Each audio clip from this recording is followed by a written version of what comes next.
The college basketball experience. Sweet 16 picks for Thursday, March 26th, and NIT picks for the 25th episode on the Sports Gambling Podcast Network is brought to you by Kalshi. Yes, make real money predicting sports, people. Kalshi is available in a ton of states, and you get $10 free with the promo code SGPN. That's Kalshi, Kalshi, promo code SGPN. And remember, as always, folks, to let it ride. Hey, this is Derek Stevens. I'm the owner of Circa Las Vegas. You're listening to SGPN. Let it ride.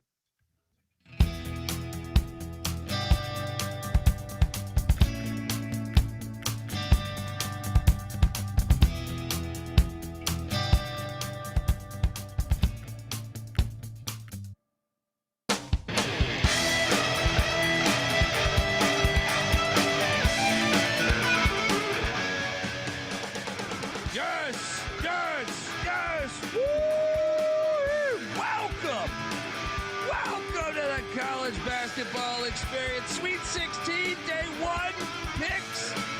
That's March 26th, folks. And NIT plays for tomorrow episode. YouTube.com/the college experience. Jump on over there, hit that like and subscribe button because the sport is crazy right now. These NIT games are fucking delivering. As hopefully you tuned into Tulsa, Wichita State. That was a banger of a game there. And shout out to the Golden Hurricane for cashing for me. If you're wondering who the hell I'm listening to, or I'm listening to, and you're listening to, well, my name is Colby Swinging Database Dan, aka Pick Dundee. That's not a pick. This is a pick. He was raised in the land down under, where a man thinks on his feet, speaks with his fists, and lives by his wits. When Dundee happened, he was a superstar. And you're nothing but a chameleon, lemon-headed, coward, terrorist pussy. And I'm after you, buddy. You're going to pay for it. Good night. Woo. I was naked. I felt naked last night, whereas tonight it's just you got the hoops going on right now. New Mexico up 10 or 11 on St. Joe's.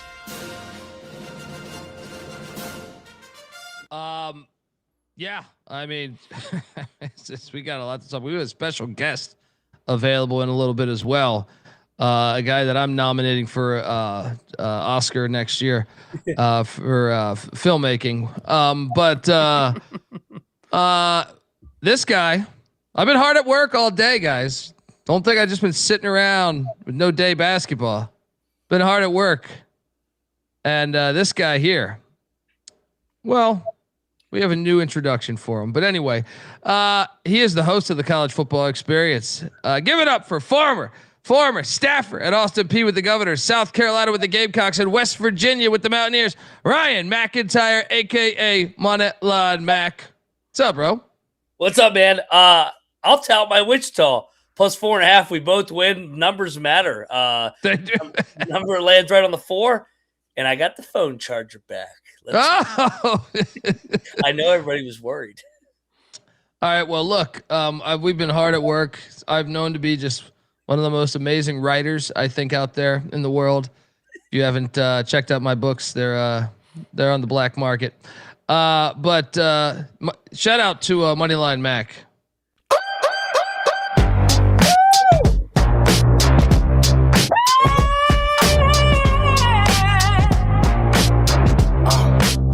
It's McIntyre here, what I say. I'm back, better the money gon' fall. Moneyline Mac in a major way.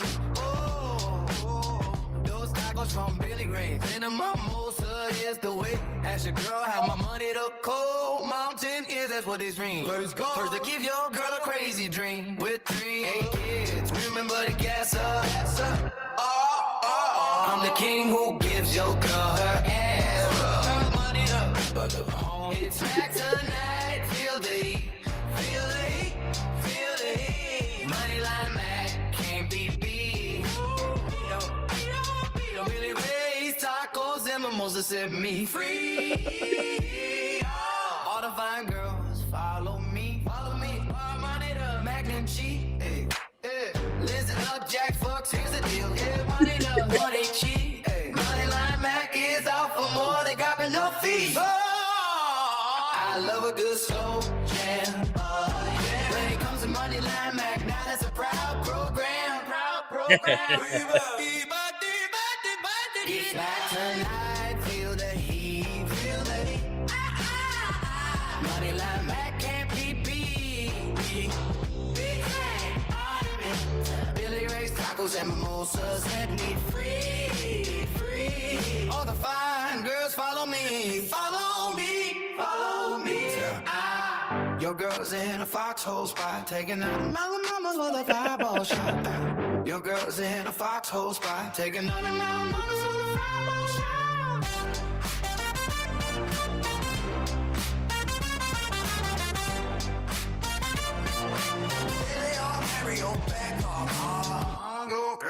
Your girl's in a foxhole spot.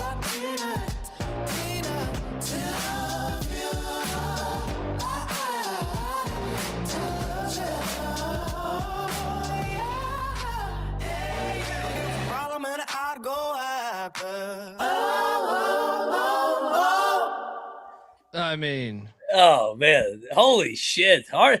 That needs. I need to put that on the karaoke machine over at the Go. I got you covered, buddy. I got you covered. My favorite. I mean, there's a lot of favorite. It got you in a foxhole spot, taking you to Mountain Mamas for the fireball shot. When I wrote that line, I was very proud of myself. And then when I got more money than mac and cheese. I mean, that one was you could subtly hear it in there as it's the backup vocals are saying. I got more money than mac and cheese, which available in our store potentially. But yeah, we'll play that one moving forward. I appreciate it. I like that. That's a high IQ song right there. Look, I had another song with the version, not a virgin, a version of maybe I should have put a virgin in there, but that mentioned you knocking the boots with the coonskin hat. All right, that didn't make it in this song, but it might make it in the remix. But anyway, shout out to that. We're also joined by third man in the booth. He is the host of the College Baseball Experience, and we just knocked out a Frozen 4 episode for hockey. Check that episode out. YouTube, also iTunes, Spotify, all that good stuff. Give it up for the great Noah Bieniek. How are you, buddy? I'm doing well. No nickname, no song, just cold turkey. Let's rock and roll. Yeah, it's tough to come back. I'm sorry. I should have introduced you first. My apologies. Yeah, Max, but we do have breaking 5 news. minutes. I got 25 seconds. Let's go. Hey, you know what? The result always ends the same. The more you drink, the longer you can last. That is a fact. I will say this too. Yeah, there was a part of running out of gas. He said, "Watch out, kids! You don't want to run out of gas." I think he said, and then he said, "What did he? Something about." Something with a girl's ass after I forget. I wrote it earlier today, but I can't even remember. So I'm known to rub your girl's ass, or the first guy to rub your girl's ass, I think. Don't worry, Colby. I've been noting the good spots in the other versions that you sent me, but I'm glad we went with that one. I would like to call it, no gas, no brakes, first half Moneyline remix, something along those lines. Let's get ahead of it. Troy was on behind the scenes. I sent it to Troy. We were talking about, because I made about 6 or 7 of these. Yeah, there's quite lyrics. A few of them. Yeah. I'm just glad that I didn't have to hold this secret in for much longer than a few hours, because I was gonna blare it everywhere online. It was too good. Your wife's like, "What the fuck are you doing today?" Oh, she heard it all day. All day I'm playing this, and I'm just cracking up at certain parts, like the fucking fireball shot. Foxholes. There's another song that really emphasizes the foxhole spot, maybe even more than that. So maybe it was hard deciding the best version of this, but I had a lot of fun with it, and definitely White Tiger watched me talk about this way too often. Like 6 hours of just playing shit back and forth. Like add the fucking chorus. But I got you. Hit me up at the Colby D. I'll send it to everybody. Let's go.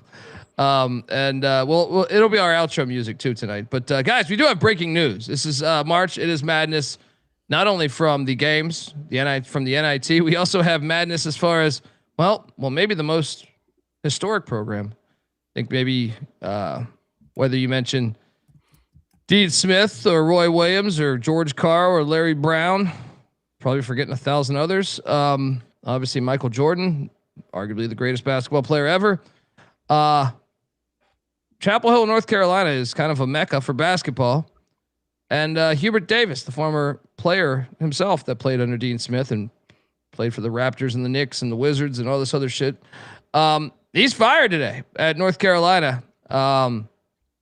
We kind of thought this could happen the other night on the show when we saw his radio show get canceled. I had a chance to interview Hubert Davis this past year. I thought he was a rather funny guy, like really appreciated his humor, more so than most coaches. So it sucks in that regard because he seems like a good dude, but he's out at Carolina. Oh, you wonder what could have been. They had once had a 18-point lead in the national championship just a few years ago. Yeah. But now he is fired in Chapel Hill. Mac, your first thoughts when you saw this news break just about 15 minutes ago? I think the same as everybody else. Not surprised. I mean, if you just go off his records, that okay tenure. I mean, 125-54, 68-30. Like he hasn't been horrible, but this isn't like NC State we're talking about or Wake Forest. We're talking about the University of North Carolina. Whether you want to say Kansas or Kentucky or Carolina, the three, I think, most premier programs when you think about the history of college basketball from the olden days, like that's not the standard at Carolina. And what hasn't helped is how good Duke has been the last 2 years. I think that's really expedited. Well, that's another thing is I want to like, I don't know if someone told me this in the chat or someone told me this out drinking, but with me and Nick, they haven't had an NBA All-Star in a long fucking time. We were drinking somewhere and someone said they hadn't had one since like 2008. And I was like, no fucking way. Or maybe it was 2010. I don't remember the exact year off the top of my head, but man, that's insane. If you had told me that, I mean, I grew up in the, think of the way that North Carolina's rosters have always been. They've always had these bigs that dominate on the glass, but the way the NBA had moved, like the bigs and the pros, you can shoot. That hasn't necessarily always aligned with the way that North Carolina has won college basketball games in the last decade plus. Well, and like the last 2 years really were underwhelming. I know they made the tournament in both, and this year they actually should have made the tournament, but they rigged the whole selection committee just to jam them in last year. That wasn't an NCAA tournament team. That was a fucking joke. And then this year, you blow a 20-point lead to VCU in the first round. So, like, you're coming off of we had to rig the whole tournament with your own AD just to get you into the dance, and then losing the round of 64. Then you lose in the round of 64 again. And he and that was he won the way, or he lost the way that he had lost the Natty. Yeah, you know, I know he didn't have his best player. I don't even think like that's all of the story either. Like his first year was mediocre. They were an 8 seed in the NCAA tournament. They ran the table.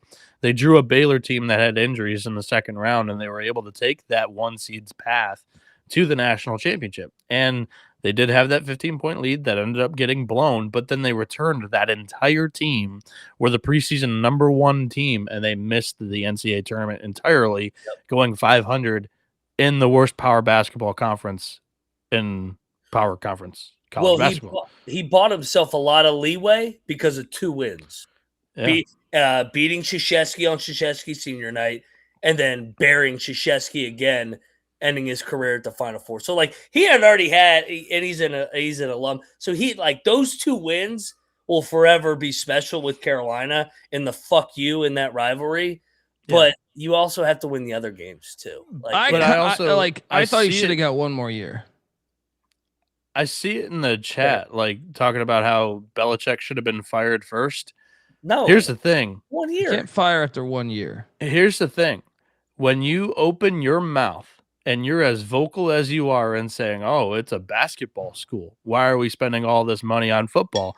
and then you go out there and don't win, you just put a big ass target on your back, buddy. That's why you left. That is why you got fired. I mean, I personally think, knowing the injury thing, he should have got another year. But I will also say, I mean, he did make a national championship, but and Black Bear, like I think in many instances you can be correct. I'm not sure that it's here, and obviously you see Penny Hardaway at Memphis get another year, but like North Carolina, they fired Guthridge after what 4 years? They fired Daugherty after 4 years. Now to be fair, I don't believe any of them made the national championship. I think Daughter was 3. Was he 3? I can't remember off the top of my head. I'm just spitballing here, but I'm saying like now he didn't take him to the Natty, and he probably didn't have his best player fucking injured, which is why I do believe he needed one more year, especially because he's one of their own. But I don't know. I do think it's a little different with Carolina because they're in this pivotal stage where all of a sudden, I think this decade, when we look back in college sports, will be defined as like kind of this stage where you had to get your shit together. And I don't know that they could afford to be that bad. I'll also add in like these, not maybe necessarily this year, although they didn't have a whole lot of depth in case there was an injury, which ended up burning them. But for sure, the year before, the way the rosters were built weren't necessarily the greatest. Like they were very weak up front, historically bad for North Carolina's standards in front court talent last year. Yeah. So look, they definitely get a shorter leash. I think you can definitely bring that up in certain instances. I don't know that this one would certainly. The winning is so deep at North Carolina. I think you could have got fired if you're anybody. You know what I mean? Like it's just a really you have to deliver at Carolina. Now you could bring up other situations where I think I'd be more aligned to believe in you or to believe that I do believe it exists, just not necessarily in Chapel Hill. But having said all that, I would have gave him one more year. Colby, you mentioned Doherty and Guthridge getting 4. Actually, both of them only got 3, and both of them were canned. But they didn't make the Natty, that's the defense. I think if you're Hubert Davis, but then I think you can look at that Natty team, and they were an 8 seed. They ran the table. They weren't good year round. I go back to the 2 wins. Those 2 wins bought him a lot of fucking leeway. Like I thought they were gonna build a fucking statue of him after 1 year because he beat Coach K and buried Duke. Like did he kind of piss away a lot of that leeway after being preseason number 1 and missing the tournament right after? Yeah, no doubt. I mean, they definitely caught lightning in a bottle. I mean, Brady Manick was a fucking king in that tournament. Yeah. But I mean, I like Hubert. He went to my high school. He went to Troy's high school. So I wanted it to work, but it fell stagnant. And then Duke being the number 1 overall seed back-to-back years. I know Duke hasn't won the national championship, and I don't think any of us think they're going to win it again this year. But like they've been pretty damn good, as much as we can't stand them. Yeah, I mean, and that's got to be a slap in the face. And maybe you're thinking Will Wade's going to get NC State going, and so you got to figure it out. I don't know, but candidates. I was about to say the one that jumps out. I know we talked about this in Vegas, where everyone was talking Nate Oates. I'd be kind of surprised if Nate Oates went to Carolina just because of his track record, but I'd be surprised if Carolina asks Nate Oates. Yes, exactly. Yeah, okay. Yeah, that's what I mean. But don't they want to win? I just think Jay Wright is one to watch. I think so too. I think he fits the exact identity that they go for. They offer him a ton of money. This would be like the Roy Williams hire all over again.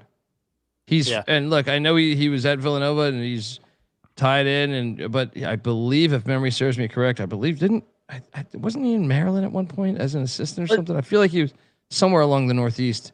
I could totally see Jay Wright at Carolina. I typically hate like all of the, you got to make this call, this legend or whatever, but like North Carolina actually has the brand power to pull a Billy Donovan or a Jay Wright from their current perch, or the Brad Stevens, right? That one I still think is far fetched, but I think it's North Carolina. They're one of the very, very, very few that are able to do it. Well, Weehawk saying Kalshi has Otzelberger in the lead as of 30 minutes ago. Yeah, those things are bouncing all over the place, honestly. I've seen Nate Oates leading. I've seen Brad Stevens jump up from like 25 to 1. That one's just based on his buyout being so low. Like the odds are high that you can afford it much better. But, you know, you got to think North Carolina tries to hit a 500-foot home run, right? Todd Golden. Like, I could see them backing the truck up for fucking Todd Golden. I can see Dusty May, to tell you the truth. Can we talk about how wild that buyout is for Golden real quick? Yeah. $16 million. Well, here's the thing, though. Like, you mentioned, like, Carolina being the cream of the crop, elite. Isn't Kentucky? Yeah. Too? You're not wrong. And nobody really wanted that. Well, the Kentucky pressure is different. Like Carolina, look, it is legit pressure because they've won so much. Yeah. But I feel like Kentucky, like you can get food poisoning in your fucking sandwich. You know what I mean? Like whereas Carolina, I feel like they're a little more civil. Yeah, they're a wine and cheese. Like, yeah, there's some pressure, but it's not like in your face. You feel it every day. You can't walk your dog in the neighborhood type pressure. Well, and I guess you like following Calipari was different than following Hubert Davis. Like Calipari was. That's also true. Like Cal did a hell of a job there. I know he only has the one natty, but they were fucking in the hunt every year. Jay Wright walked away because he didn't want to do with the NIL and portal. That's still there. That's why I don't think he's gonna jump. But he's what if they have like I think it's a little more defined now with like general managers and shit. Right? Yeah. It's a little more defined of like I don't have to deal with that. Yeah. Plus, with Jay Wright, the reason why I think he actually may take it is Villanova, you could still kind of talk yourself into, hey, we're not the biggest brand. We're not recruiting the blue chips of the blue chips. Like, I still want to be able to develop this talent. With North Carolina, you can go out and scout and buy whoever you really want. Like, that is not as much an issue at UNC. It's just, can he coach that type of kid? Like, the mentality of today's generation is different than it was 10 years ago. So that's the question I have with Jay Wright, but I think he's the favorite I'd call right now. How about Dan Hurley? Would you leave UConn for Carolina? No. Hurley's at the perfect job where he can be an asshole and that fan base loves it. He's an asshole. Like, he's like, he fits that Northeast, like, prick ass attitude. It's a perfect fit. Like, he should not leave. I bet. Look, I know Otzelberger's the odds-on favorite. I think Jay Wright or Dusty May will be the next head coach of North Carolina. You want to know what I would be weary of most is if Todd Golden takes the North Carolina gig, Dusty will jump for the Florida one. I wouldn't leave Michigan for Florida. He spent a whole lot more time in Florida than he did the Great Lakes area. That's that Michigan's a better job than Florida, in my opinion. I know Florida's got the natties, but Michigan's got fucking endless money. Remember, Florida got outbid for the returning guard on the national championship team. Yeah, like I don't think the Florida gig is as good as we think it is. Yeah.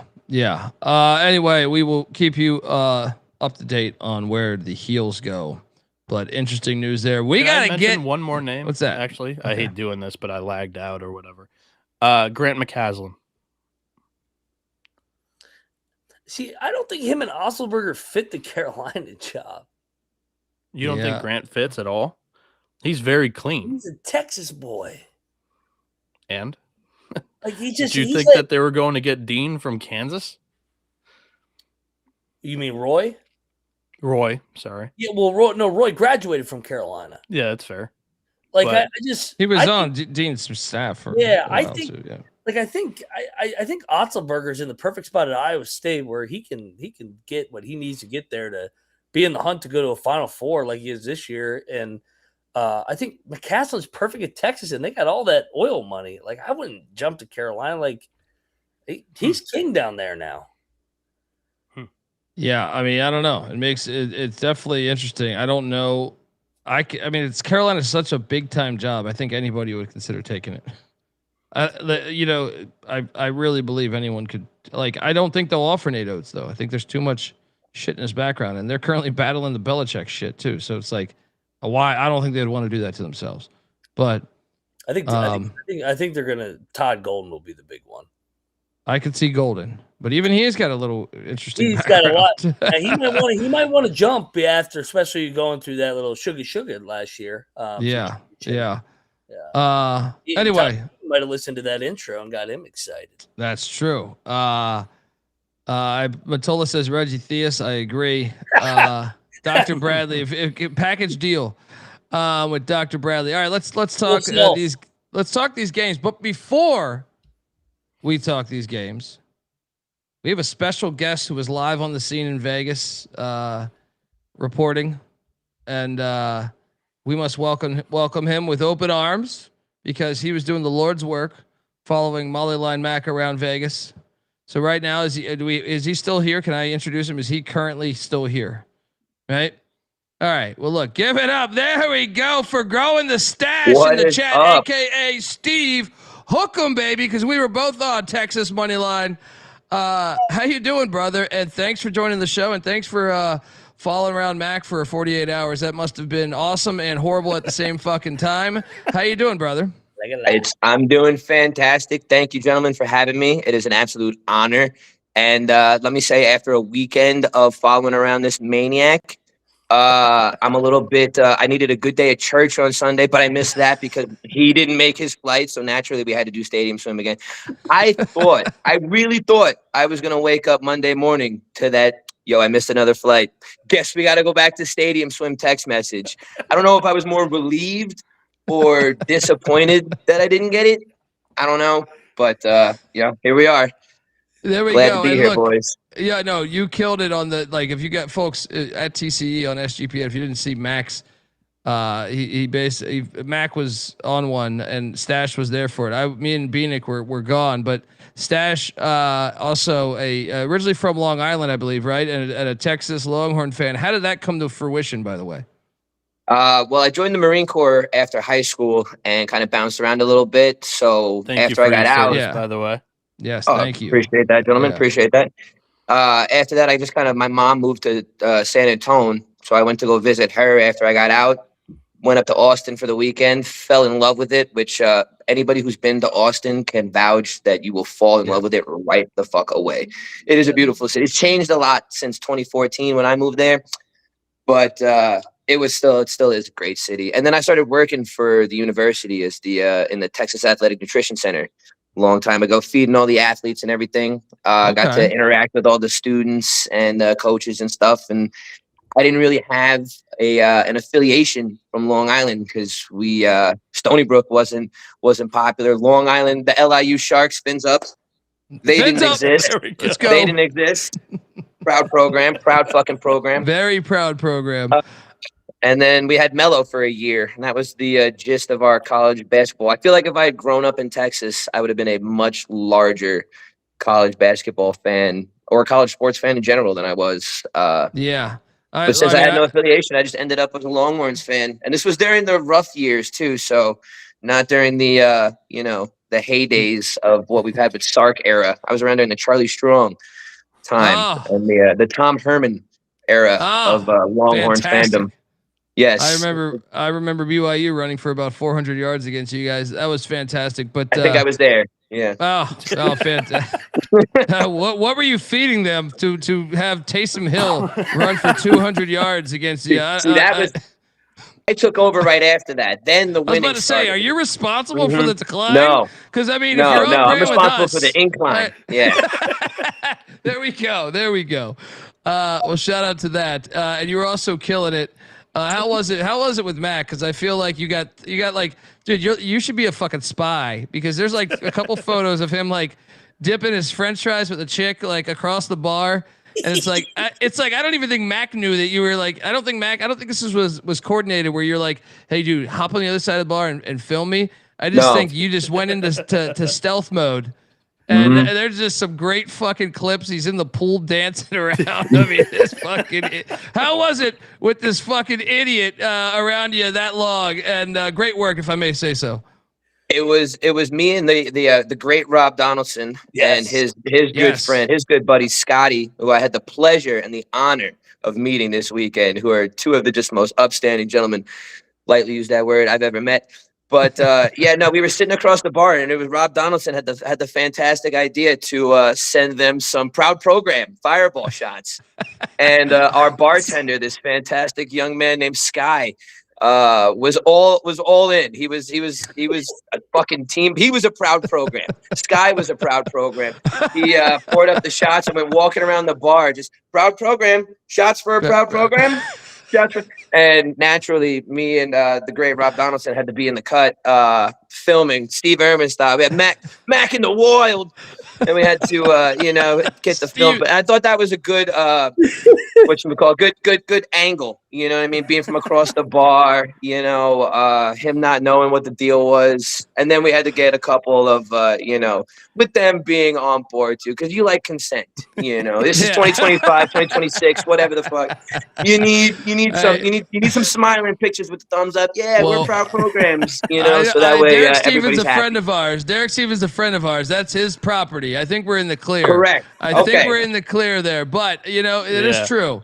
This consent thing's a dangerous thing. Shout out to Rob Donaldson. That shit Stevens may have been liking all of your photos that you were posting, because everything he that was Mac and I have actually, been and that was pretty he cool. was liking it. So I will say, like, there's nothing better than having your photographer like military trained, so very stealth like, getting those photos and videos. Yeah, and I didn't even break out the ghillie suit. I'll break out the ghillie suit and the face paint, and we'll go full metal jacket.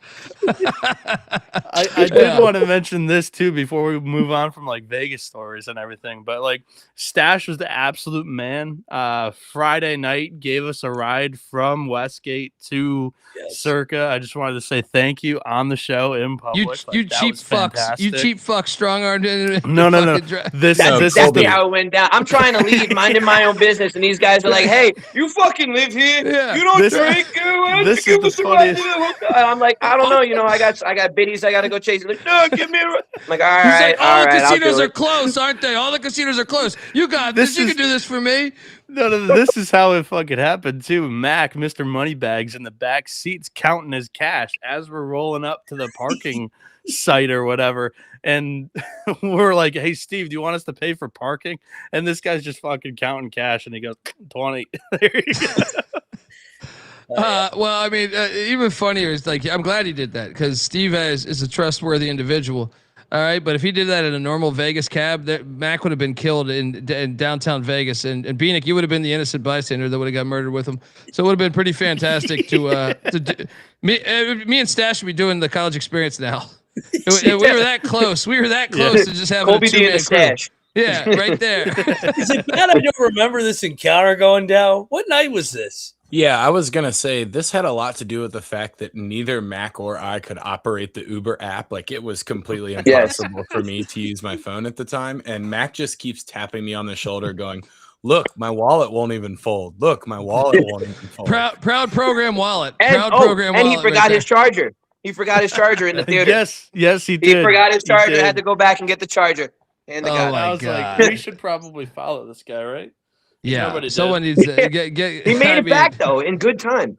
And then I had to.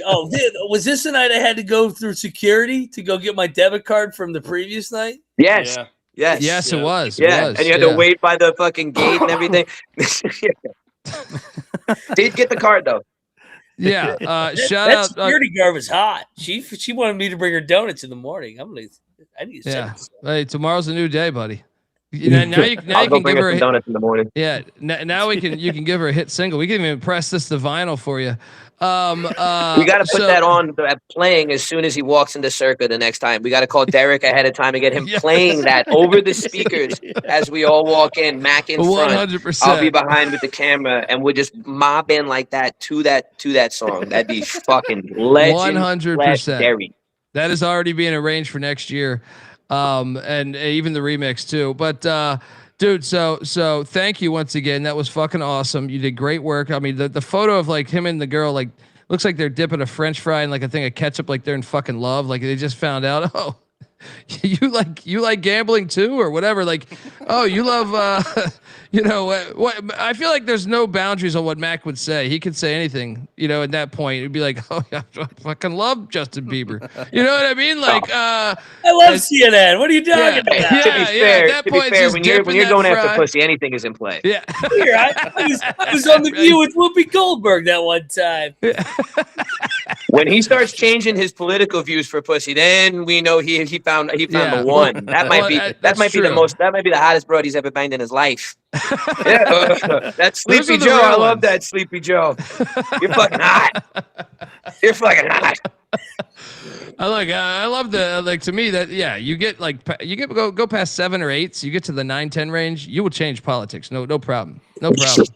Sure. Right? Some of those stadium swim girls have you seen Jesus. Yeah, right. Sir, you're wearing a USA hat. You're wearing a USA hat. I'm not falling for that. I don't know what you're talking about. That's so I feel like it's only proper. You're a Longhorn fan. You guys have made the Sweet 16, right? The play-in game, right? I mean, now you got Purdue. I took Texas money line against Gonzaga. I took Texas money line against BYU. So I've been a lifelong, you know, horns down guy, but I think they're financially changing my experience. I mean, here they are, 7.5-point dogs against. Well, speaking of Vegas, Bieniek's Purdue Boilermakers, where he wants. Could you flip your phone real quick? That way we get rid of the margins on the side. Go ahead, Colby. I don't know that his phone. You're assuming it's an iPhone. Not an iPhone. Gotcha. All right. I got a flippy Samsung Flip 6. Those are the good ones. They don't track all your shit. You know what I mean? There you go. iPhone, like you mentioned anything. You mentioned like I just ran like I see a commercial about Bali or something. Start talking to my wife about going to Bali. Next thing you know, my iPhone's recommending like fucking 300 fucking things in Bali. But anyway, Bieniek was once notorious for being completely wasted in Vegas and talking about how Matt Painter's the biggest pile of shit on planet Earth, following me and Mac around, you know, just screaming his name. But here Painter is, since then, he's actually been very successful in the tournament to a certain, yeah. That was the tipping point, but now they're laying 7.5 against Texas. A, how do you like your chances? B, what do you think of Sean Miller year one? Because it's a nice little run you guys are on. Well, for starters, I feel like, you play when you're the team that's hot. Sometimes you just roll with the team that's hot. Sean Miller in his first year did not meet expectations until you get to this point, and then you kind of just overlook other things, I suppose. But when you're the team with the proverbial horseshoe up your ass, you just kind of have to ride that still. You know what I mean? And a lot of people made a lot of money with UT so far, rolling with it, like yourself, myself, and a lot of people in the chat. I think you just keep rolling with it. I'm taking the points. I'm sprinkling that money line. Matt Painter, I agree. All that Matt Painter falls apart in the tournament stuff. I feel like that's, you know, because of the losses and how substantial they were, it gets blown out of proportion. But yeah, no, I have to roll with my guys on this one. Take that 8. I got an 8.5, unfortunately, but I'll take the 7.5 too. Sprinkle that money line. I'm sprinkling that money line too. And look, shout out to Weehawk, who says a Longhorn fan who likes TCE, who is historically horns down, must love the show. That is impressive. That is impressive. I even introduced myself like that to you. I was like, all right, listen, I got to get this out of the way so we can establish a relationship up front here. I am a Longhorns fan. I am a Texas Longhorns fan. Yeah, well, yeah, like the EC shit. That's good. Well, that's the thing, man. Is like when the teams are hot like this. When like to me, you get. I actually tweeted that, you know, Bruce Pearl, because he was like shouting out the SEC because Texas. He was like, "See there, this is one of the hardest conference in America. Look what Texas is doing." And I'm like, "Yeah, good point, you pile of shit." But how about like the fact they did get BYU without their two starters? Yeah. And they got Gonzaga without arguably their best player. So it's a fortunate run, but at the same time, that ain't Texas's fault. They got put in that fucking bracket, right? That could have been NC State. Yeah, you play. But I can tell you one thing: winning a couple games breeds confidence. The world, was kind of out on Texas basketball. This is when I like to take them. I'm all over the 7.5. I think you're live on the money line as well.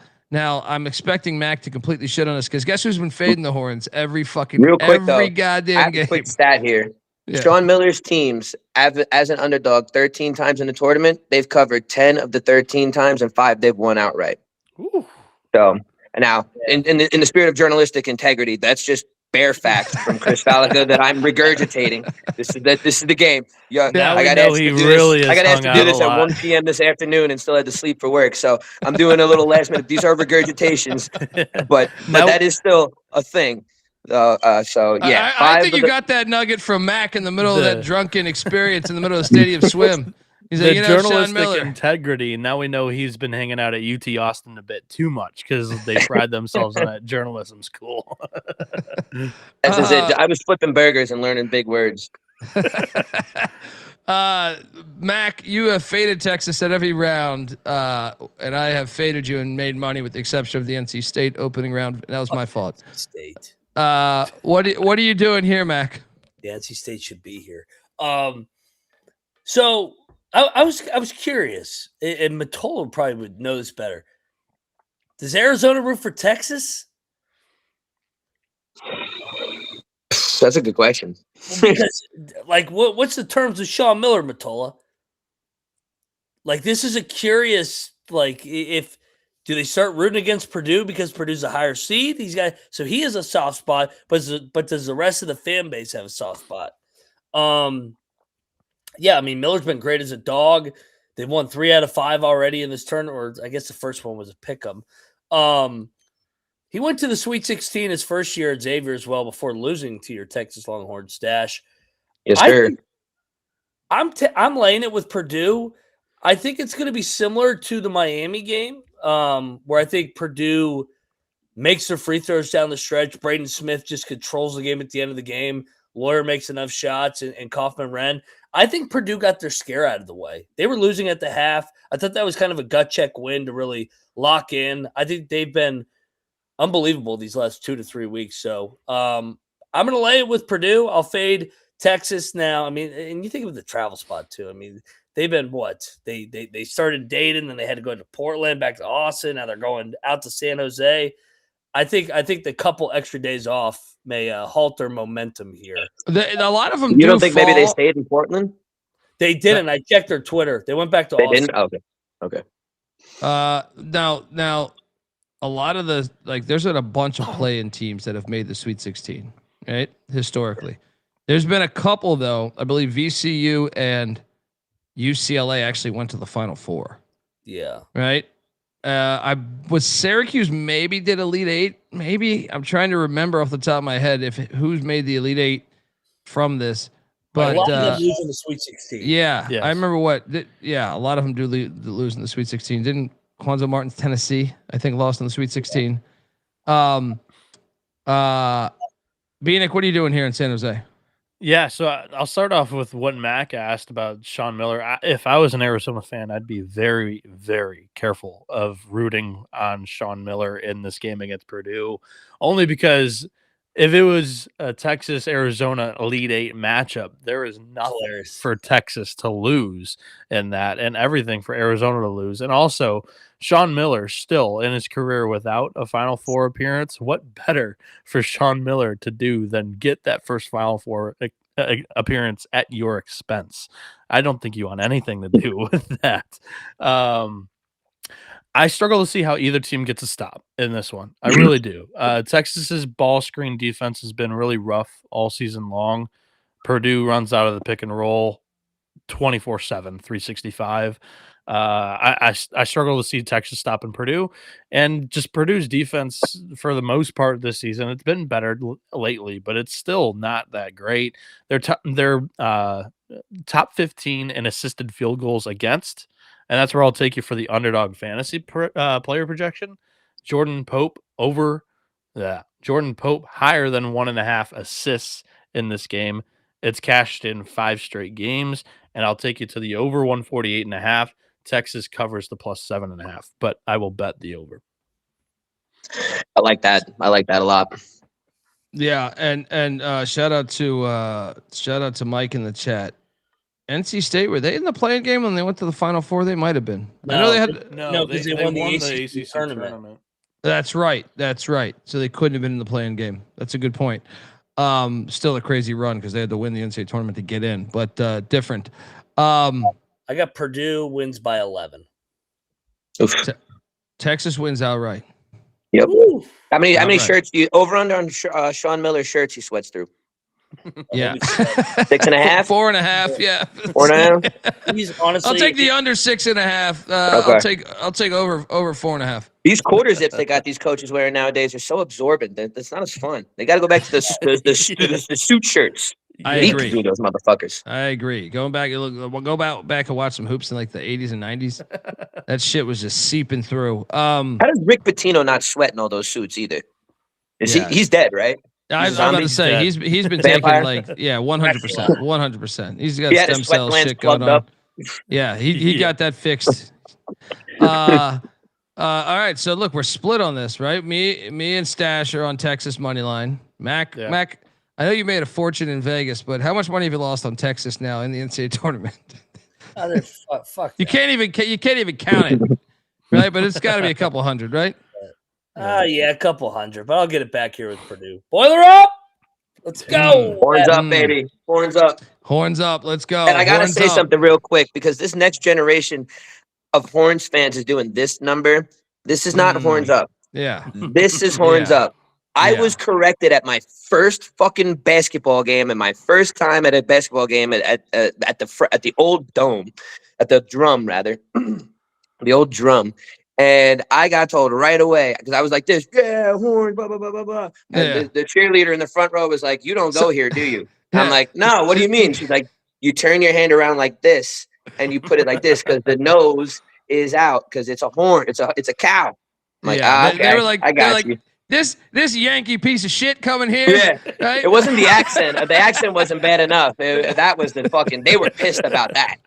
And I see nothing but this nowadays coming from the youth, coming from the. It's this guy. Yeah, this is the horn. Hey, you know what? You guys have had worse classes at Texas that have graduated your players before. I'm sure you could just teach a class on the horns up. You know what I mean? Come on. We could do this. We could do this. Matthew McConaughey has a fucking class about who God knows what. Like you can put a class in, you can put a symposium about how to do There's the horns. definitely a chapter of peyote there, I guarantee you. But isn't McConaughey the administrator of culture? Like, isn't that the class or that whatever? Just sounds made up.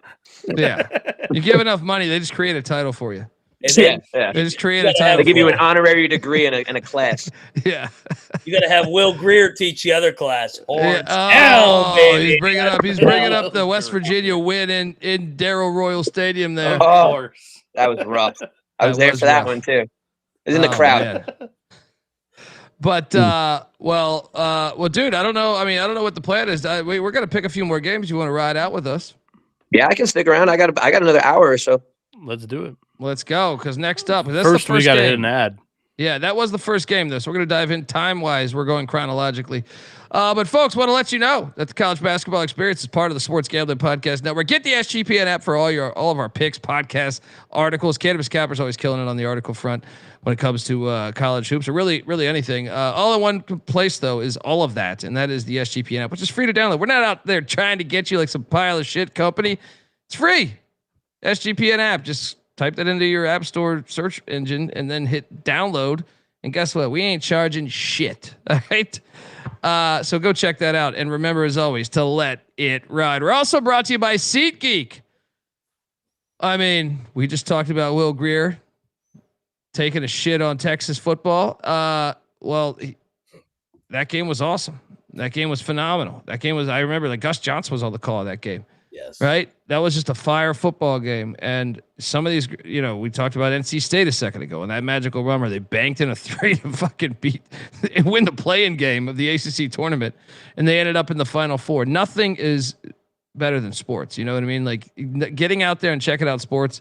There's just nothing like it. There's nothing like it. So live shows, live sports, because they got music too. I mean, that over at SeatGeek, they have everything you want. Over 70,000 events listed live events. I mean, think about that for a second. Concerts, festivals, sports.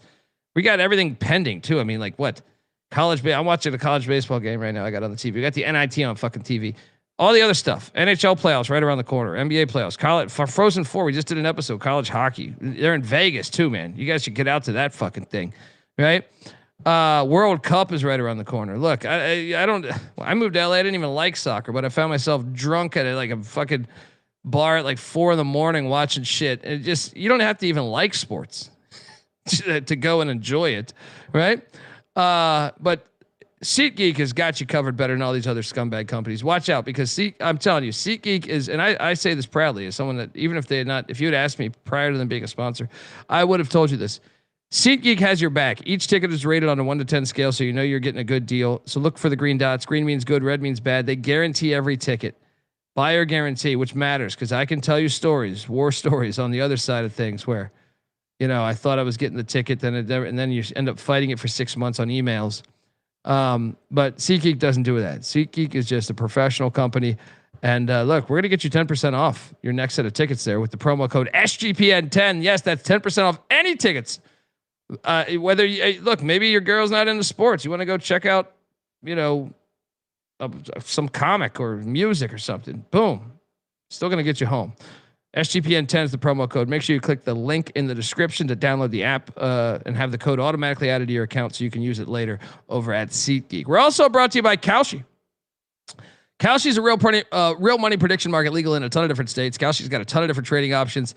New Kalshi customers get $10 when you use the promo code SGPN. That's Kalshi, Kalshi, promo code SGPN. And we're also brought to you by Underdog Fantasy. Yes, Underdog has you covered for pick'em for almost every single sport. Underdog's just increased their payouts as well. 2-pick entries now pay at 3.5 times. The 3-pick entries now at 6.5 times. We've been riding. I mean, the amount of college basketball action you can get. I've been playing the NIT games. A lot of fun. Underdog's got a brand new offer for new customers as well. Play $5, get $50 in bonus funds when you sign up with our promo code. That is TCESGPN. So do that and let it ride. All right, we are back, and let's hop over to game 2. Chronologically, I mean, boys, this game is phenomenal because, first off, they've been playing against each other in basketball since 1907, and that's pretty phenomenal. But also the fact that if you've ever spent time in this part of the country, they fucking hate each other. Yeah. Me and CJ talk about this all the time. CJ actually, his ex-wife was from the state of Iowa, but they argue over whose corn is better. What an argument. Yeah, I mean, what a world we live in. But they do hate each other. So we got a border battle going on in Houston, Texas, Iowa, Nebraska, 2 Big Ten teams. This will be the 3rd time they're playing. And let me tell you, both games, I think the last game was in overtime. The first game, Iowa stormed the court 1 by 5 in Iowa City. These games have been fire. So I expect, and the fact that someone's going to win this and go to the Elite 8, which they haven't been. I mean, when's the last time I was in the fucking Elite 8? They probably had Kevin Gamble or some shit in the 80s. Nebraska's never been this far in the NCAA tournament currently. So a great story is bound to happen here. I can't get in front of the train that is Ben McCullum. I think he's the best coach in the sport. Did you guys see that Coach K was talking about how his D2 team almost beat Duke in Cameron Indoor in a preseason game? Yeah. Look, I know it's a preseason game. But that shit was still lit. I saw some footage from that. That shit was lit. That's a hard ass place to win. I just think Iowa, I do think they're the lesser talented team here, but I just think you're giving this much days of prep to the better coach. Cannot wait to watch this game. I actually am going to make an argument. This might be the most intriguing game just because of the hatred between the communities. So I'm all over Iowa. To get this one, I've already bet this. Can I add this point too for you? So Illinois is also playing at the same site. They hate Nebraska a lot more than they hate Iowa. Yeah, do they? Because Iowa's right there, right? They hate Iowa too, right? No, the Nebraska fans are more annoying. Illinois chooses to hate Illinois hates a lot of people. They hate Nebraska more than Iowa. Shout out to Illinois, hating a lot of people. Look, I mean, I'm on Iowa and Stash. You're the guest here. What are you doing here, man? I'm going to roll with Iowa as well. I mean, same deal, kind of, roll with the team that I think is just really, really, really hot. And I think there's a possibility that Ben McCollum just might be the best tournament coach of this generation.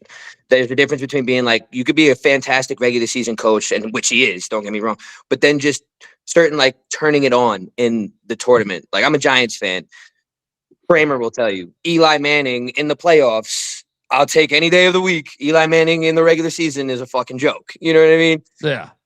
Could be said about Ben McCollum. Once he sees a tournament, just turns it the fuck on. There's something about being able to coach a team day after day over the course of a weekend and then roll it back the next weekend. I think that's something that he has that I am for sure not stepping in front of. Prove it wrong. I'd gladly lose my money putting it on Iowa. I got the money line at plus 125 when it opened. I think it's down to like plus 110 now. I think they're still the dogs. But I mean, I'm not stepping in front of this Ben McCollum train, and I don't think I will for at least another decade, to be honest with you. Yeah, I mean, you got to think about it. Once he gets to athletes, that's another. That's another. Jeez, that's another one though that I'll say. I don't know what you heard last, but McCollum. Once he gets athletes, is where you left off. Watch out for that. Scary. Yeah, and also Carolina might give him a call, right? I'm on a text chain with a bunch of guys that cover college basketball. I think you guys know TJ Reeves and stuff, but we're on a gigantic text chain, and they're saying maybe McCollum that would get it. I could see that. I mean, I know he's from Iowa, but I could also see it's Carolina. It's like Carolina is one of those teams where it's like everyone kind of likes him or hates him. Like a lot of people that love college basketball or just grow up watching basketball, where they live in wherever, New Zealand, they'll love fucking North Carolina. Mac, what are you doing here in this matchup? Yeah, I mean, this is a great rubber match here. Both teams, like you said, one on their home floor. I would assume this will be a Nebraska-ish crowd, just because I think they're a little more crazier than Iowa with this run. I mean, we saw the crowd in Oklahoma City. Houston isn't that much farther. They're going to find a way there. They could play that fucking shit in Antarctica, and those Nebraska fans would be there. But Iowa almost won at fucking Pinnacle. I don't think the crowd's going to bother them. They already played at Florida. That was a road game, and it will be definitely a Houston primarily crowd with it being in the city of Houston. I like Iowa. I like McCollum and company. I think Sturtz is the best player on the floor. He controls the tempo. I think this game comes right down to the wire. I think the 1.5 really matters, actually, too. I could see Nebraska winning by 1. Like, I could see this game being a 1-possession game either way. But I am going to pick Iowa to win the game. I think they make just enough plays down the stretch, get to the Elite Eight, year 1 under Ben McCollum, and wait for the winner of Houston and Illinois. Yeah. So 3 of us on the Hawkeyes. Bieniek, are you fading us or are you riding with us?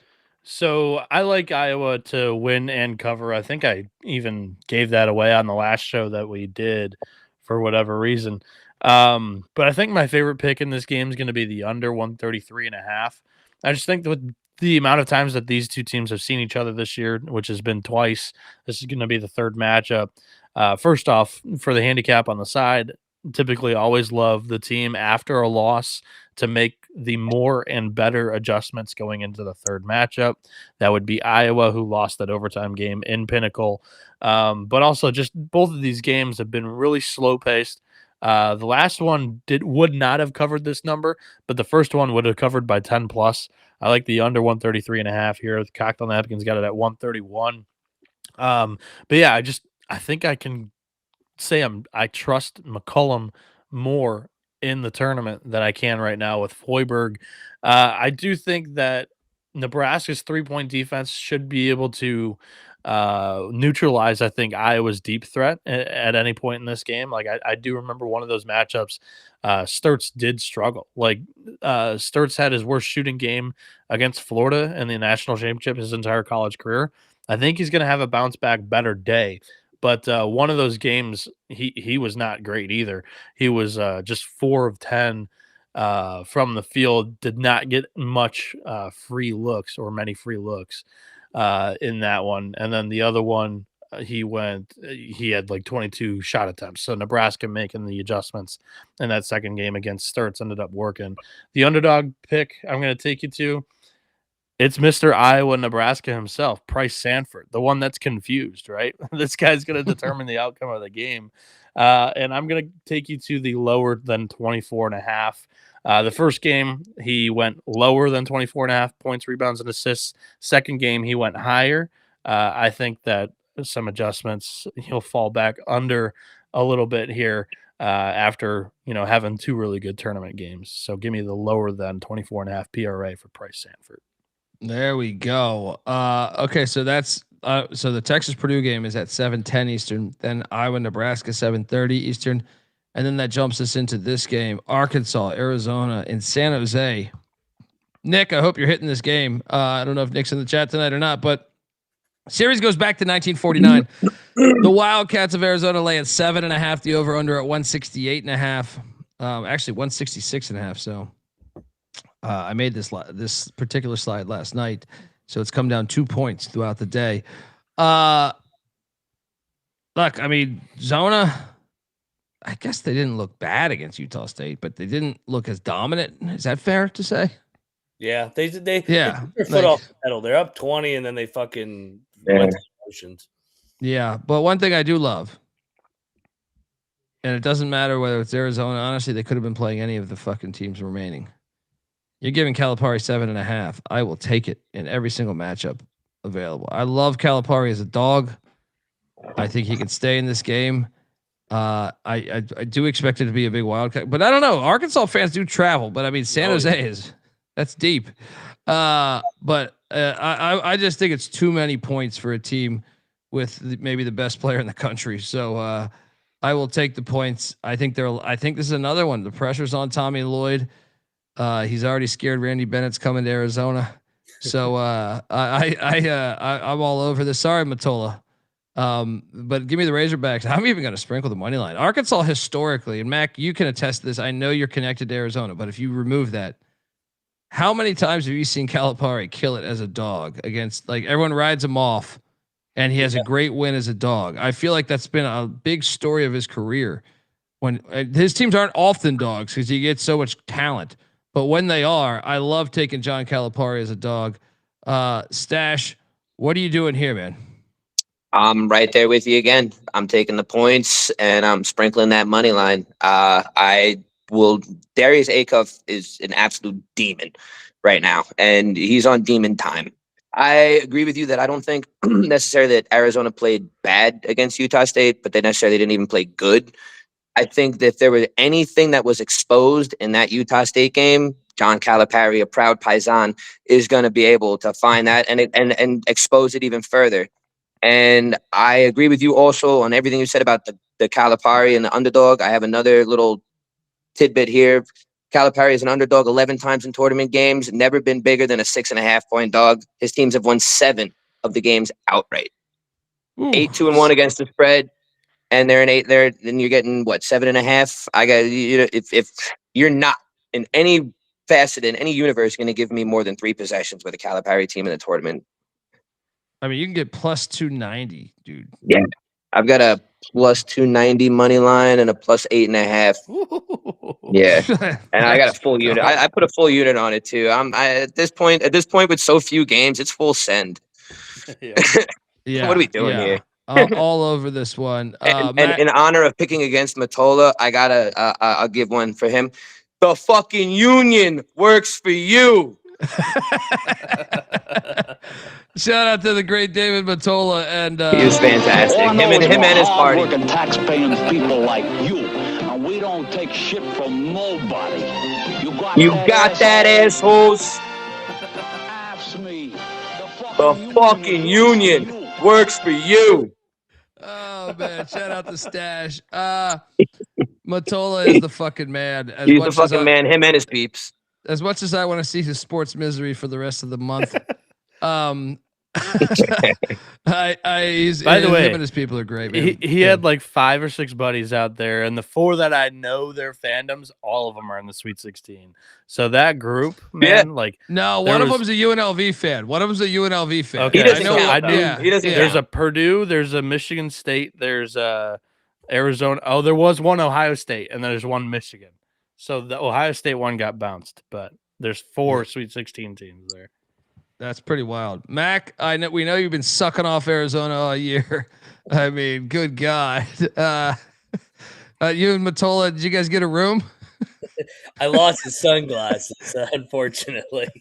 I can't find my green. Oh, that's an omen. That's an omen right there, Bieniek. No, I lost him. I lost him before the LIU game, and we still smacked that phony team with vending machines, and then we still covered against Utah State. We still covered that game, even though we didn't play well.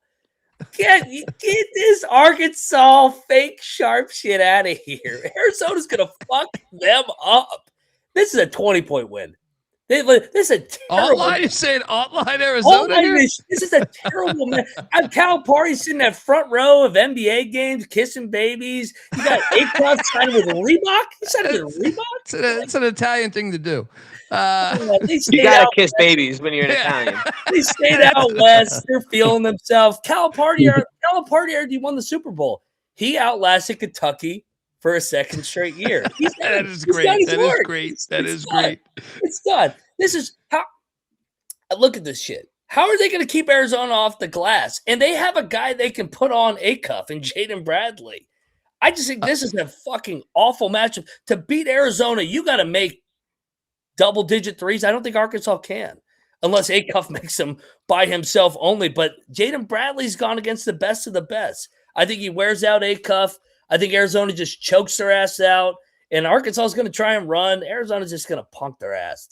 They're too lengthy and wiry. Arizona's they're just tough. They dominate you in the paint. Bieniek, I need you to talk about what you're doing here and talk for a minute because I'm going to grab something. Okay. I can only imagine what Colby is going to grab. May rhyme with Forkle or Luba diver or whatever.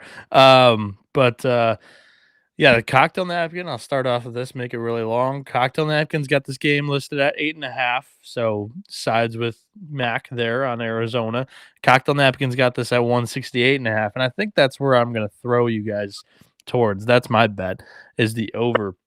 I think that Arkansas, their guard play has been very good, and I think that they have multiple options. It's not just Acuff, and I think that could really match up with Arizona in the backcourt. I think the front court of Arizona really gives the Hogs some issues, and that's why I'm going to take Arizona to cover. I like the over a bit more because I did have that Calipari nugget coming into the show, and Stash just so sharp bringing it out to play early. Sorry, bud. No, we're chilling. So I'm going Arizona, and the underdog pick that I was going to rock with. I have to re-pull it up here. Colby, what were you going to have here? Sorry. Well, I was going to say this. All right. Well, look, there's a lot of piles of shit out there on planet Earth that, they're not responsible drunks, right? They'll run up a bar tab and then just, they're not proud programs. They'll run up a bar tab and then just leave. And then the bartender just knows that I'm affiliated, right? And then they track me down and they say, "Hey, dude, I think you know this other guy. He's had a bar tab of like 100 or two, 100 and some bucks. Do you know where he's at?" And I go, "I don't know where he's at, but you know what? I got him.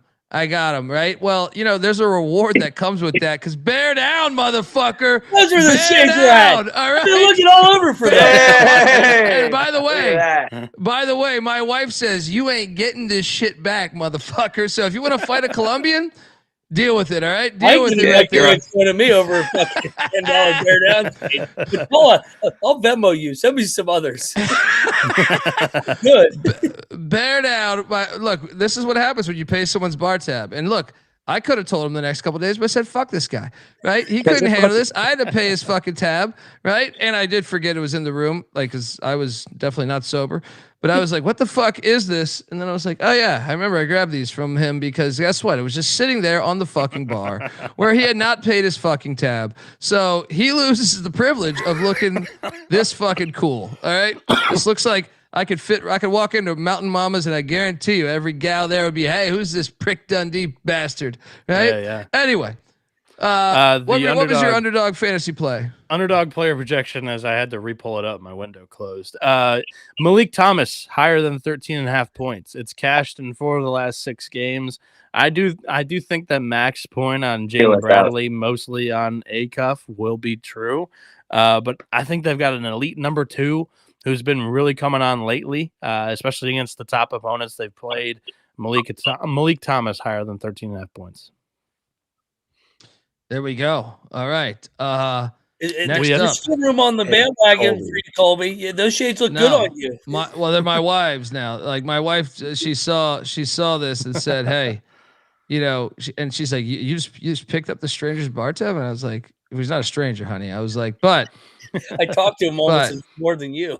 But he's a pile of shit, all right? And I know that he, set me up in this trap. All right. So it's like, and Mottola was nice enough to give him a gift. So Mottola, what does he think of your gifts? All right. What does he think of you, Mottola? What does that mean? What does that mean? He thinks pretty low of you. All right. So that means I get to reap the fucking benefits and give them to my wife.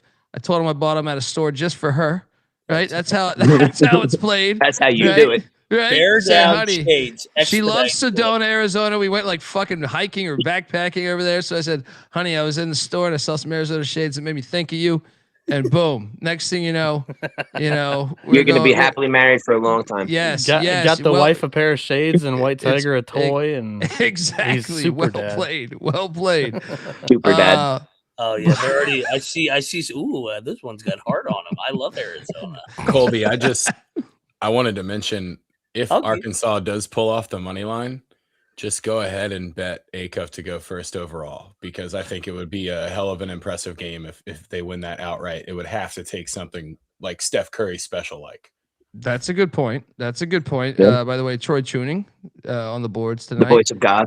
I like that he is the voice of God tonight. And depending on, I happen to think he could be. We might be. We need him to write a book. We need Troy to write a book that we could follow, especially with how many mushrooms I saw him take on this past trip. I'm sure there was a burning bush. But anyway, would you like to overnight these? Yes, please. I would like to overnight these. Get these to me by Thursday. Colby, did you do the second ad? I have to ask. I'm not sure, but let's hit it right now. Yeah. Folks, I want to tell you that me and my sunglasses and the rest of SGPN are brought to you by Rhythm. Rhythm is your official data tool for dominating the madness that is college hoops. Get this, guys. You thought Mac was on one. A rhythm generated bracket went 34-0 through the first 2 rounds. Whoever was the pile of shit that hit on that, I mean, that's why you should be going to Rhythm right there. They're doing the work for you. 34-0. Rhythm continues to crush in college hoops. So what are you waiting for, folks? Jump over there. Looking to go premium. Use our promo code SGPN25 when you download Rhythm, the app, for 25% off your first month. Download Rhythm. That's RITHMM, promo code SGPN25. And we're also brought to you by Novig. Yes, Novig is America's #1 sports prediction market. With Novig, you are getting the best prices. Download the Novig app and get $50 when you spend $5 if you use our promo code SGPN there. So get in with the action that is Novig with the promo code SGPN. And last but not least, we're brought to you by, it's March Madness, and at SGPN, it is always Merch Madness during the month of March. 15% off everything in the store. We got a Lock Dog Tees dog bowl that will look great in your fucking house with your animals, dog, cat, whatever. All right. We got a Mac to School t-shirt, but more than anything, we have the George Mason Start Your Football Program t-shirts. We're down to 70. So we just need 70 sold in 15 days. All right. I mean, that's going to take a lot, I think, but I count on our loyal listeners to be able to get there. It's a great thing for St. Patty's Day next year. Great thing for the workouts in the summer. great thing for really everything in life. I mean, stocking stuffers for friends. If you're ever in DC or Fairfax, great conversation starter with the broad. It's everything. All right. Yeah, let's go. So jump over there. Promo code March. We got a ton of great shit in the store. We got some great stuff on deck coming too. You're gonna want to get it in now. All right. First half unders as well, as you see there in the shot. So do that and let it ride. All right. Next up, we have the Illini playing in Houston, Texas, a home game for Kelvin Sampson. It's meant to be, right?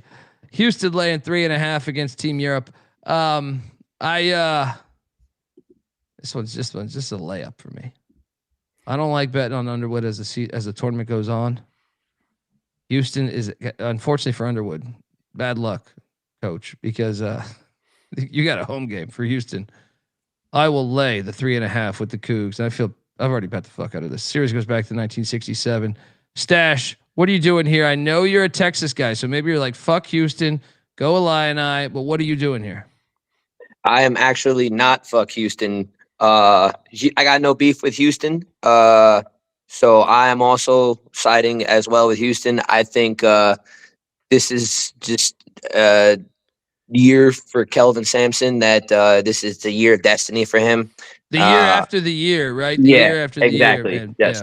Yeah. And for it being a home game too, they got that advantage. I think they'll just shut down these Europeans. I've loved your whole, Europeans don't really grasp the magnitude of this tournament type of deal, whereas this entire Houston team knows what they want. They lost last year. They are hungry this year, the year after the year. These Europeans, when they see how many buffets are in Houston, Texas, they're fucked. Oh, what they get some barbecue? They're gonna get some barbecue, and they're not gonna. They're gonna be stuck to the table. They have no idea what they're entering. A couple of Lone Stars and half a pound of brisket will put you on your ass. You'll be dragging ass on fucking Saturday. I do believe that. I mean, this stat could have changed, but about 10 years ago, I was notified somewhere that they have the city of Houston has the most buffets of anywhere in the country. So, I mean, these Europeans, I remember this back when I was bartending in Beverly Hills. These Europeans would come through. I was at a hotel. I was at the Hilton Hotel, and they would come through and they couldn't believe American portions. And I was like, this shit is actually weak. Like this is a weak American meal right here. Right. So I can only imagine when they show up in Texas, that'll be intimidating enough. That should be the main focus of the handicap. But also when Kelvin Sampson wins his first national championship, watch, he will not be a pile of shit and lock his school into hiring his son on October 10th. All right. They'll do it right from the start. They'll do it right from the start, saying, my son's a genius. I won you a national championship. Fuck off. Mac, what are you doing here?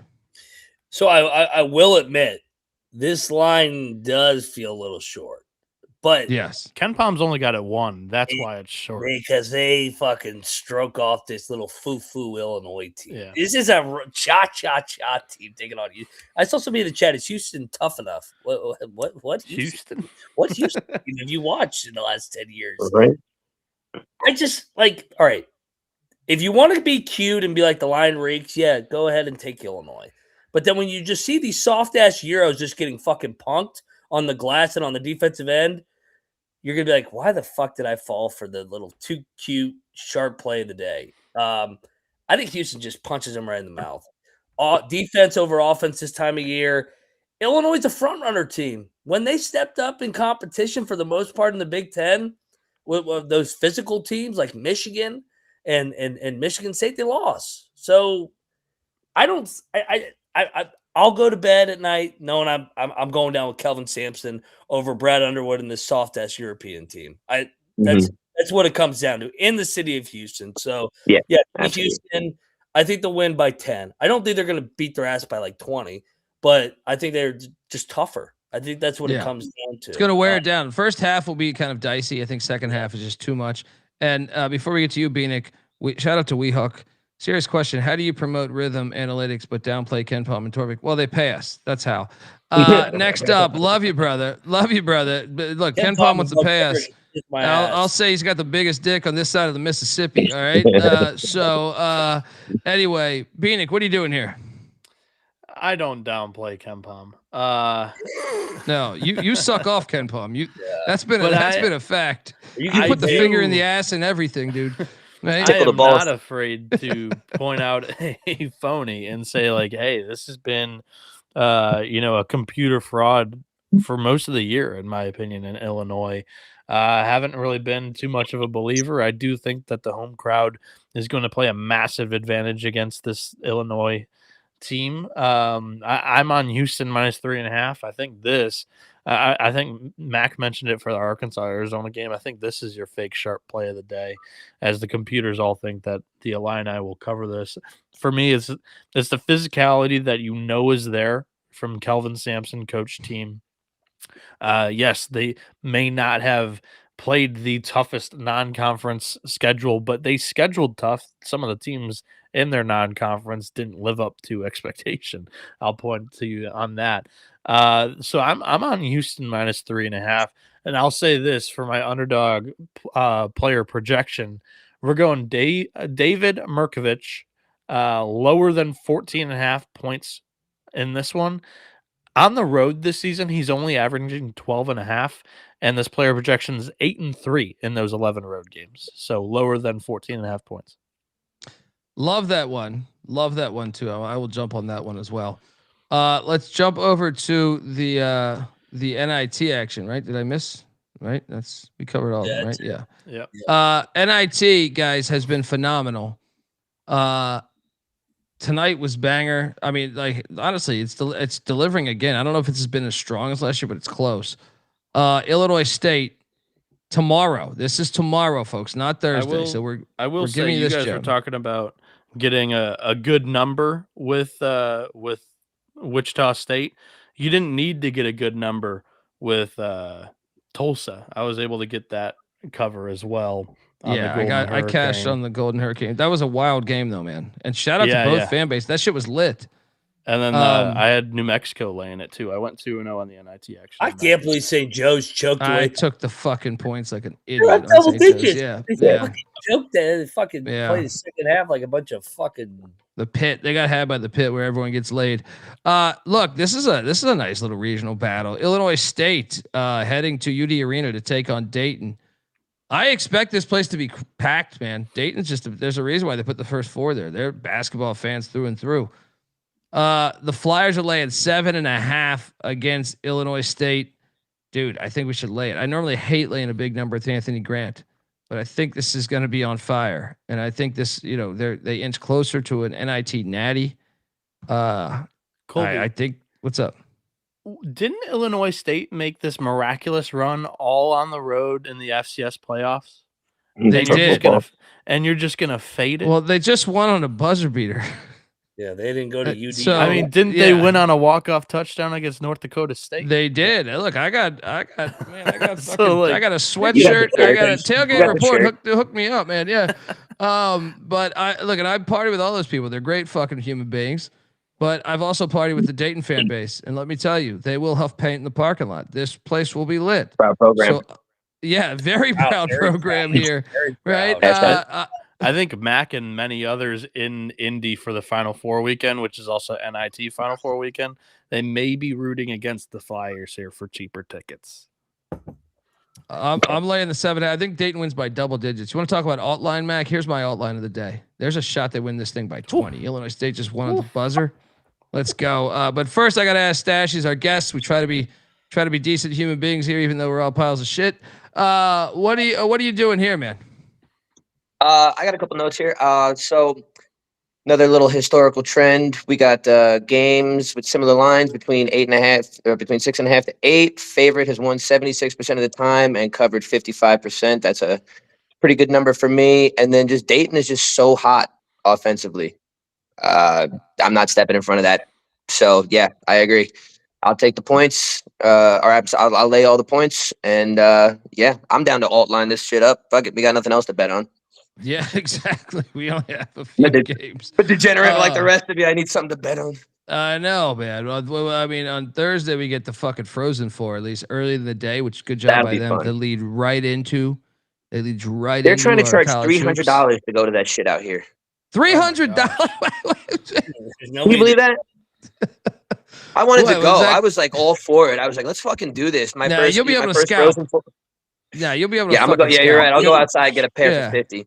100%. Yeah, you'll be able to walk in. Yeah.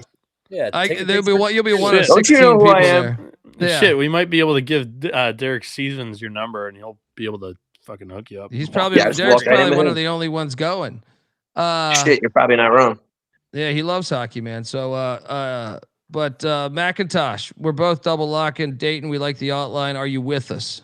Yeah, Normal Illinois, great people, good fan base, Redbirds, but they're walking into a buzzsaw here. Dayton, dude, Dayton's been a wagon ever since they got healthy. That night, we watched them get their teeth kicked in at Siegel Center. Their only 2 losses are to fucking VCU in 2 competitive-ass games that we just saw beat North Carolina in the NCAA tournament. They went on the road to Wilmington, won. They went on the road to Bradley and won. They're going to fuck them up. This is a 20-point win. Yeah, I'm with you, man. It was a good run, Illinois. See, they ain't going into UD Arena, Bieniek. Go ahead, you're fake sharp here, bro. Bieniek, what are you doing here, bro? Taking the under. But I was not as confident in Dayton or Illinois State at any side in this game. I thought it was a pretty tough handicap both ways. If Dayton's going to be able to score, I think they'll be able to win this game. And they've been, playing very well their last 10. But Illinois State, I think they are able to compete. They just went on the road, knocked off Wake Forest. I'll take the under. I don't have a great feel on the side, and the cocktail napkins got the total at 136. So let's ride the under. Let's go. There we go. All right, final NIT game. The only other action we have tomorrow night when it comes to college hoops. Steve Alford, the man, the myth, the legend, been on this very show. Heading into the jungle. Look, me and Steve Alford did peyote out in the desert. Out by fucking Joshua Tree and shit. Some say it was like the jungle, but can he handle the real jungle in Auburn, Alabama against the Pearl family? As Auburn lays 9.5, Mac. I mean, first off, Auburn a couple games ago. Now, granted, are they still on spring break? I don't know. I feel like they might be back by now. But one of those games was empty as fuck. One of those games was pretty empty. But now they're inching closer to an NIT championship. Their football program's been in shambles of late. Maybe they get up for this. Maybe they say we can win an NIT, but that's just too many points. I got to take Steve Alford, Nevada. He's a better coach on the sidelines on the Reno side, without question. Stash, what are you doing here? I live in Nevada. My name is Steve. Lock it up. 9.5. Oh, there we go. That was as easy as it comes. Yeah, let's go. Take now the I just points. need to go do peyote with him in the desert. And the next time you're going, you hit me up. I got you next time. We'll howl at the moon. Yeah, let's yes, go. Sir. Let's fucking go. Mac, you in? I know you probably did peyote with Samantha, or you offered and she probably declined and you just ended up doing Molly. But what are you doing here? Steve don't even know how to get to the jungle. They're gonna get boat raced. I saw that Tulsa crowd. I saw that New Mexico crowd. I know Dayton's gonna be rocking. I think Auburn was on spring break to open it, but how long was that? When did Auburn play their first NIT game? Spring break is they're probably back by now. You could be right there. They're gonna ambush them. This is Alfred's walking as a public dog. He's gonna get fucking smoked. Sorry. and then Bruce Pearl's gonna fucking go crazy when Auburn wins the NIT. Oh, you should have battled. No, dude, he'll be talking about some bombing overseas. Bieniek,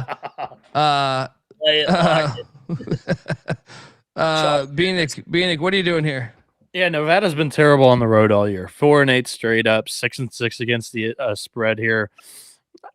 I think Stephen Pearl's just coaching to get more and more reps and tournament reps specifically. I think Auburn's been playing for him.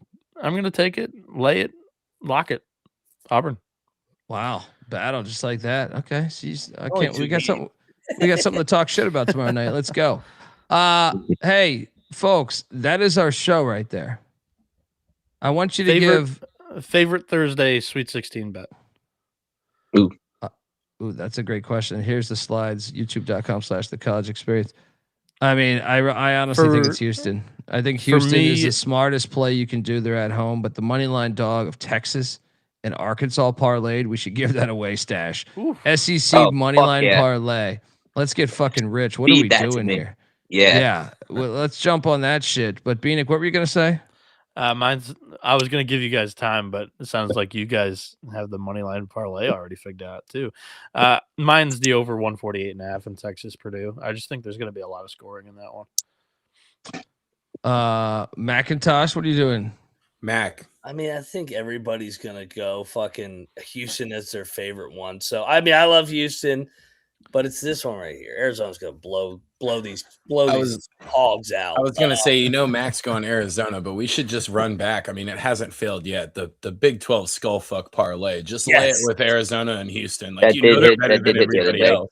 And then throw Iowa State in on Friday. And then throw Iowa State in. They're all gonna win. You can't stop them. What could happen to Iowa State when Altenberger is getting contacted by North Carolina? I'm sure that's a great thing. Rick Barnes could happen. That's a great thing for like $5 million more bucks. You never know. That's a great thing to be looming when you're looking to go to your first Elite Eight since like goddamn fucking 1910 or some shit, right? Like, have fun with that one. But look, all right, those are our top plays. I want people to follow Stash though. Stash was cool as fuck. Stash, we're really on it. Is cool as fuck. Yeah. Well, yeah, that too. But I don't know him right now. Right. I'm talking. I hung out with him, at the Westgate for hours and Circa for hours, and he's the fucking man. But people, if you can, follow Stash at Growing the Stash and Stash. We really sincerely want to say thanks for following us and thanks for hanging out and being cool as fuck. And that goes for all of our fans that met up and hung out with us. But man, we really appreciate you and I will nominate you for Best Picture next year. I appreciate that. It was a freaking honor meeting all you people this weekend. It was a great time. I can't wait to run it back next year. See you guys whenever you guys come out here. It's been real. It's been fun. I'll be out in July for the media days, man. We'll have to get up. Hell yeah. Let's definitely do it. Bet on some random sport. Actually, World Colby Cup will be there in July, and then Colby and Mac will be there in August. Yeah, I was saying if y'all wind up going to that if we all go to that UNLV game, I'll get y'all some cash so we can all get some tickets and shit. No, we should. We'll make that happen.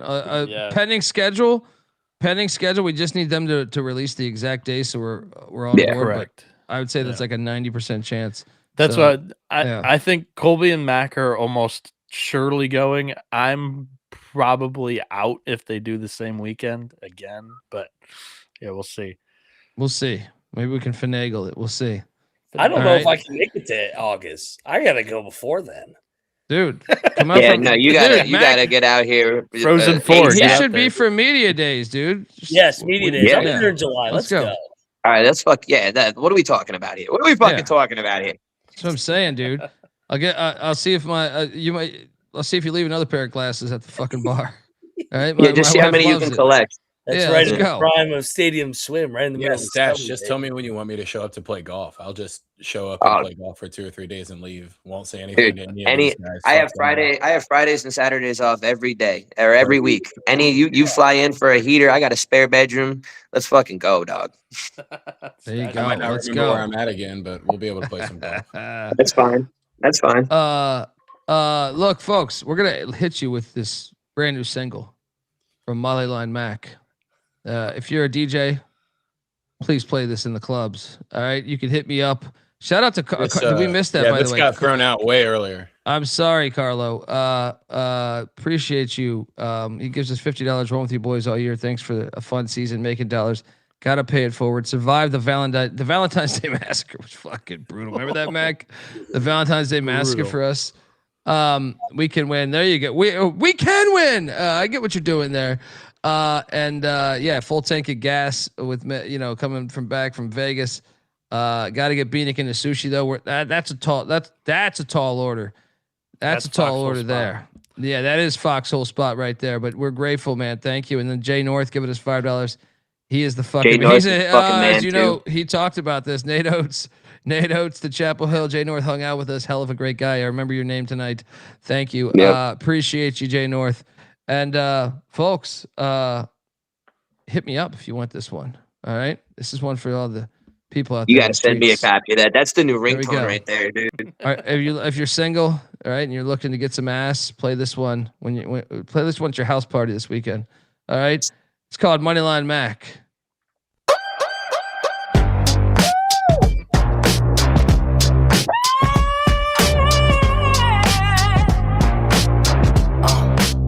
It's Macklin like here, what I say.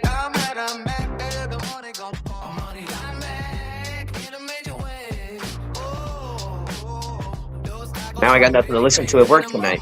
Shit. That's what it dream. First to give your girl a crazy dream with 3 kids. Remember the gas up. I'm the king who gives your girl her ass. Money up, but the home it's back tonight. Feel the heat, feel the heat, feel the heat. Moneyline Mac can't be beat. Billy Ray's tacos and mimosas set me free. All the fine girls follow me. Money up, Mac and cheat. Hey. Listen up, Jack fucks. Here's the deal. Yeah, money up, one ain't cheat. Hey. Moneyline Mac is out for more. They got me no fees. Oh, I love a good slow jam. When it comes to Moneyline Mac, now that's a proud program. It's back tonight. Feel the heat. Moneyline Mac can't be beat. Billy Ray's tacos and mimosas set me free. All the fine girls follow me. Your girl's in a foxhole spot, taking out a melon for the fireball shot. Your girl's in a foxhole spot, taking out a melon for the fireball shot. My bad. Get out of here. That's the best part.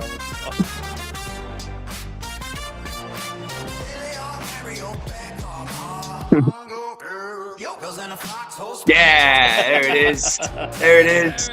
Boy, we got a Mac in the one. Look at that. Yeah, look at that. Proud pro.